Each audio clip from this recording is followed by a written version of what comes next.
तरफ ध्यान दो। हम लोग क्या पढ़ेंगे आज? संख्याएं। क्या पढ़ेंगे? संख्याएं।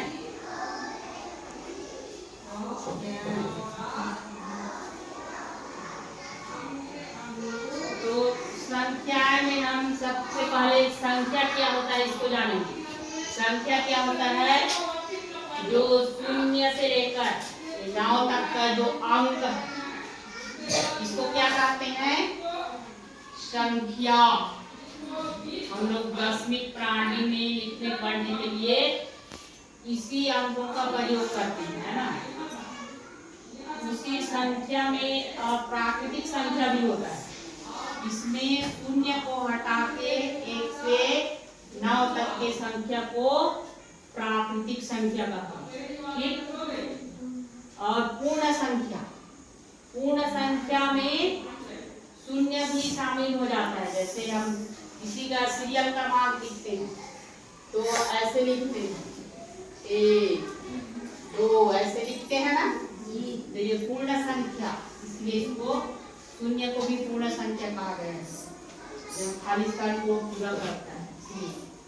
भाज्य संख्या, भाज्य संख्या वह संख्या है जो 1 के अलावा जो और एक संख्या से भाग जाता है। जैसे 4 को हम भाग करेंगे तो 4 एकम 4 तो होगा और 2 से भी जाएगा, 2 दूनी 4, यानी इसका 2 भागफल हुआ ना, तो ये भाज्य संख्या है। इसका केवल एक ही भागफल होता है, उसको क्या कहते हैं? अभाज्य संख्या। इसके उल्टा अभाज्य संख्या, 1 के अलावा और स्वयं के अलावा और संख्या से भाग नहीं जाता।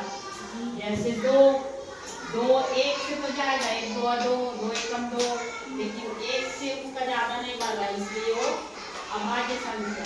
3 भी अभाज्य संख्या है, अपने अलावा किसी से नहीं जाता। 5 भी, 7 भी, 11 भी, 13 भी, ये अभाज्य संख्या है। और ये जो ऊपर का है ये भाज्य संख्या है, पूरा भाग जाती है। जैसे ये 2 तिया 6, 3 तिया 9, 5 तिया 15, ऐसे यानी शेष फल नहीं बचता है। जो शेष फल नहीं बचता है वो भाज्य संख्या है, और जिसमें शेष फल बचता है वो अभाज्य संख्या है, ठीक। सम संख्या, सम संख्या जान रहे हो, जो 2 से पूरी तरह भाग जाता है।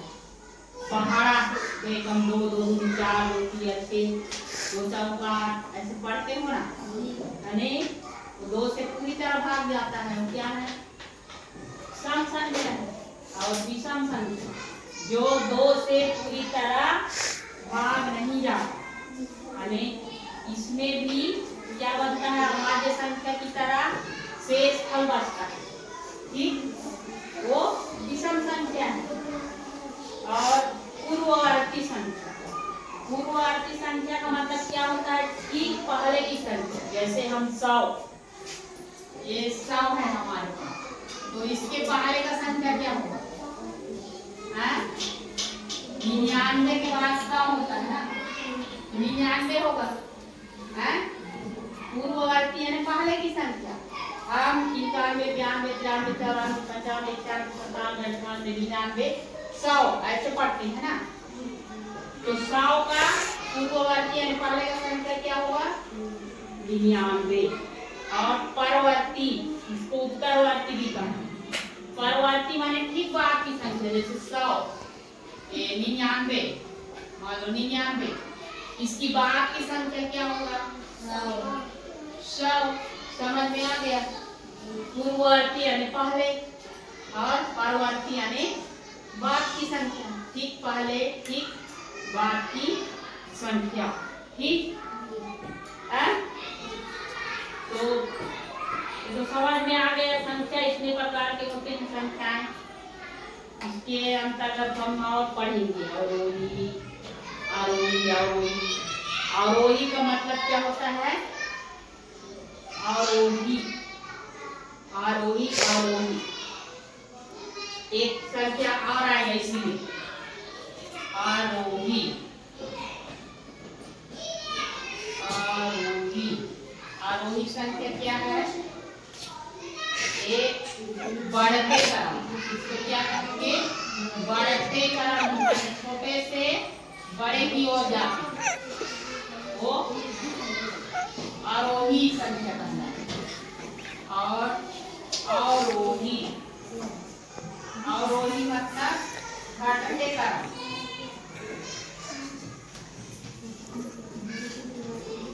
अवरोही मतलब घटते क्रम। जैसे उदाहरण दिए, मान लो यहाँ पे कोई संख्या दिया है, यहाँ दिया है 10, 9, 7, 12, 11 ऐसे दिया है ना। तो इसको हम आरोही क्रम माने बढ़ते क्रम में लिखेंगे। तो सबसे पहले क्या होगा, 7 छोटा है, फिर उससे बड़ा 9, फिर उससे बड़ा 10, फिर उससे बड़ा 11। और इसी को हम घटते क्रम में लिखेंगे। तो सबसे बड़े को पहले 11 नहीं 12 है ना, 12 भी तो सबसे पहले क्या होगा 12, फिर 11, उसके बाद 10, फिर 9, फिर 10। ये घटते क्रम आरोही अवरोही। तो संख्या में इतना जानना जरूरी है। ठीक, सबको समझ में